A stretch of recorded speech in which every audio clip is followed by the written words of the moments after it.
everyone, it's been a while since I may aso. Hi, good morning!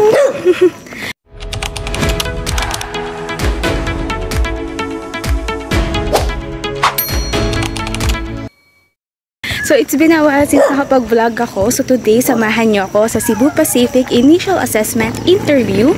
So, ipapakita ko sa inyo yung mga ganap ko doon. And I'm from Zambales and babiyahe ako papunta sa Pasay kasi doon yung interview, yung Initial Assessment Interview.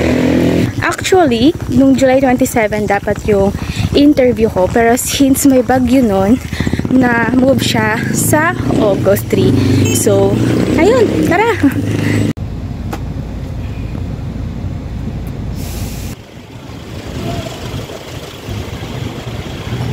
Ito ko ngayon sa Sogo, sa Pasay Rotonda. So, ngayon, nakaligo na ako and everything. Sobrang hassle kasi nagpa-print pa ako ng resume ko. Kasi kahapon, nakalimutan ko siyang i-print. So, nagpa-print pa ako ngayon. Naghanap pa ako ng computer shop and all.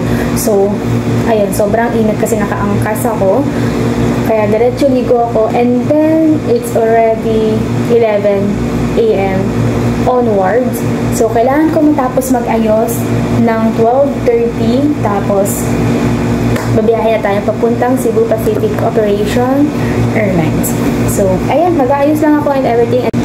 So, guys, look at my skin. I have dark spots here. Here, ay, may mga butlig ako dito sa gilid. Ewan ko ba't ako biglang nagkaroon dyan. Tapos may dark spots din ako dito. Ayan, natakpan ko na siya ng concealer and ng foundation. So, every time na may invitation ako from airlines, hindi ako tumutuloy kasi nga, lagi nagkakataon na may dark spots ako. But this time, ayoko na siya palagpasin. So, even though na may dark spots ako sa face ko, i-go natin to. Go lang ng go. Ang habol ko lang naman dito is experience lang. So, ayan. So, mag-aayos lang ulit ako. Tapos, babalikan ko ulit kayo later. So, this is my final look for today's Cebu Pacific Initial Assessment.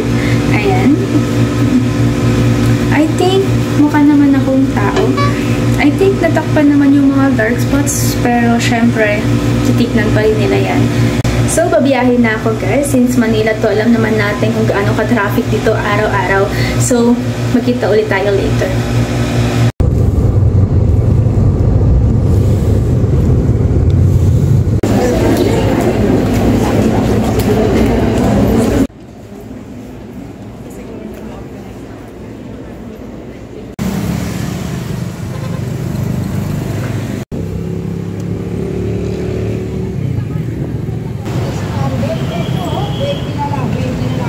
So guys, I'm already here at the hotel. So, a little recap lang. Kanina, pagdating ko doon, ang dami ng tao. Sobrang daming applicant na nag-a-apply for cabin crew.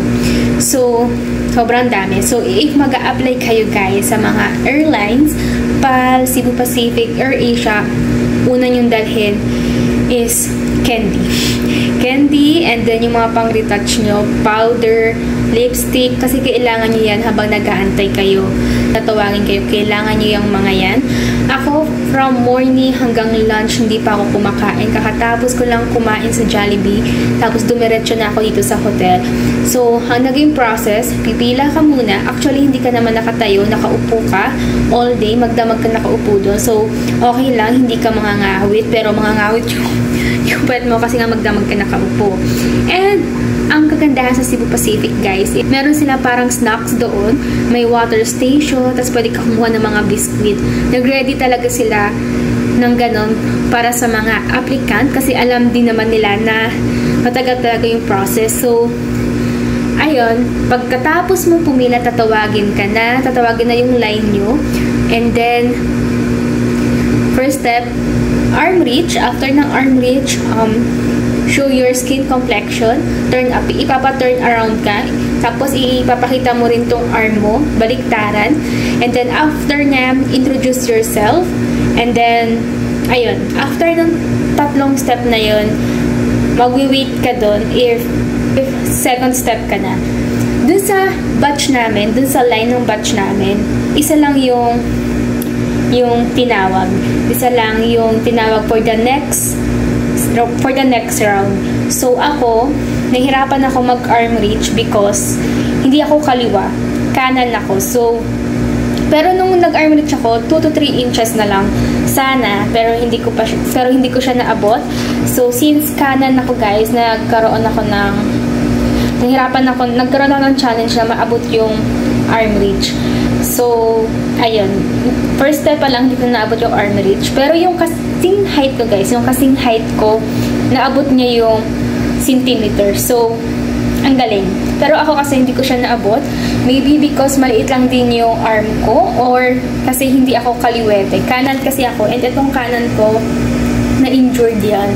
So, natatakot ako na banatin siya ng sobra. Kaya kaliwa yung ginamit ko. Pero nakalimutan ko din gamitin or ipagpalit yung arm ko. Nakalimutan kong i-switch. Kasi pwede naman palang i-switch if ever. Pero nawala na siya sa isip ko. Kasi parang dun sa batch ng line-up namin, ako lang yung hindi naka-reach nung centimeter. So, ayun. But, you know guys, hindi ako na-disappoint about the results na hindi ako nakapasok for the second round. Kasi, experience lang talaga.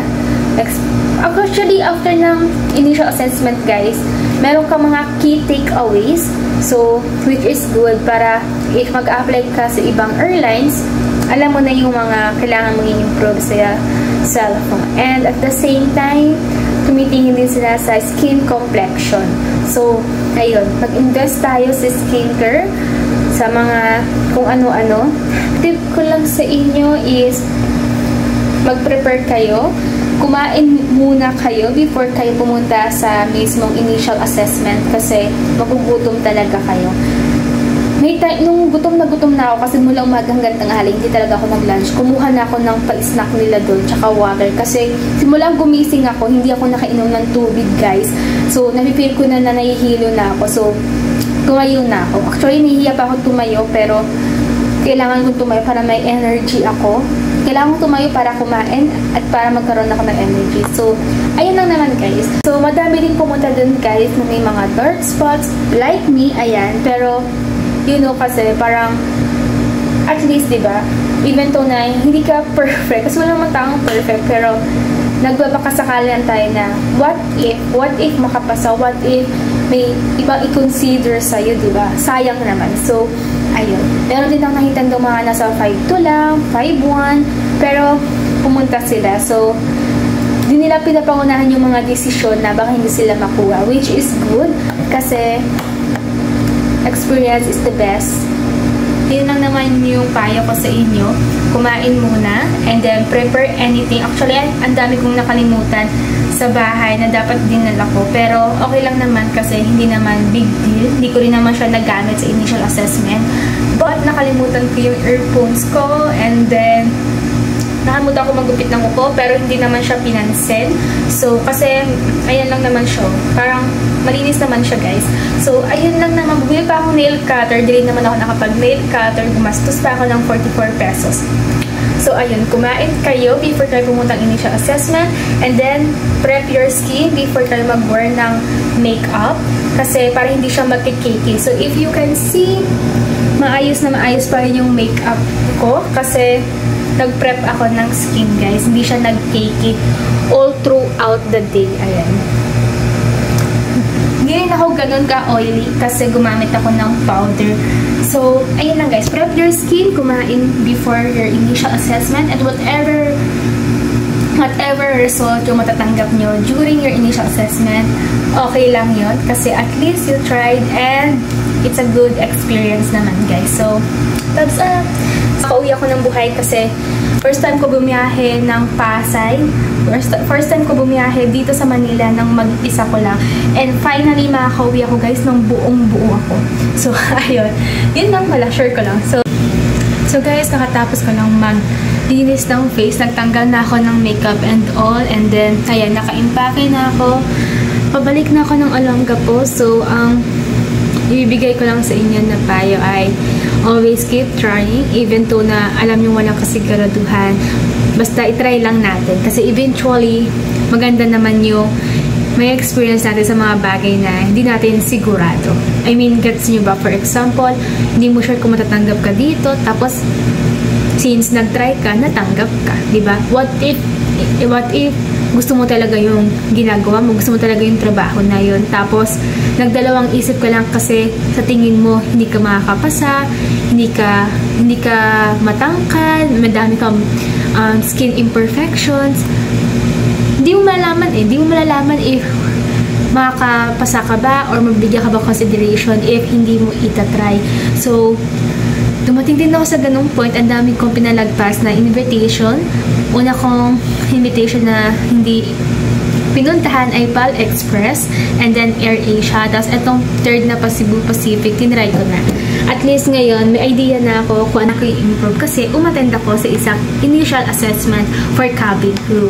Pero if hindi ako umattend ng initial assessment for cabin crew, hanggang ngayon, hindi ko pa rin alam kung ano ba yung mga ginagawa or paano ba yung mga technique na kailangan gawin. Diba? Wala kang makukuha key takes away kasi hindi ka nag-try. So, ayun. Even though na walang kasiguranduhan guys, i-try lang natin kasi at the end of the day, meron kang mga key takeaways na babaunin pag uwi mo. Actually, hindi siya disappointment if ever na hindi ka makapasa sa initial assessment kasi yung experience talaga guys is the best talaga.